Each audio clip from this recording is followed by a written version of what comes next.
குயவன் ஒரு மண்பாண்டத்தை செய்யும் போது அது தனக்கு விரும்பினபடியாக வரலினா அந்த குயவன் என்ன செய்வானா, மீண்டும் அந்த மண்ணை மீண்டும் பதமிட்டு மறுபடியும் ஒரு சந்தர்ப்பத்தை கொடுப்பான்.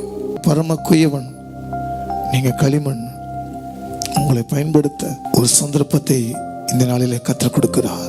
எதுவுமே இல்லையே என் வாழ்க்கை வந்திருக்கீங்களா, இழந்து போனது கர்த்தர் மீண்டும் தருவார். இந்த உலகத்தில் இயேசு கிறிஸ்து வந்ததே பாவிகளை ரட்சிக்கும்படி தான் அந்த பூமிக்கு வந்தார். உன் வாழ்க்கையிலே பரிசுத்தம் என்பது கண்ணாடி பொருள்.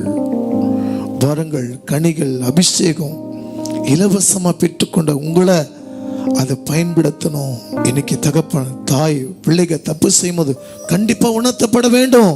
என் பிள்ளை கர்த்தரை பார்த்துக்குவார், என் கணவனை கர்த்தரை பார்த்துக்குவார், என் மனைவியை கர்த்தரை பார்த்துக்கொள்வார், என் பிள்ளை கர்த்தரை பார்த்துக்கொள்வார். அது இல்லை, வசனத்தின் மூலமாகவும் பிள்ளைகளை பேசப்பட வேண்டும். காலத்தை புரட்சிப்படுத்திக் கொள்.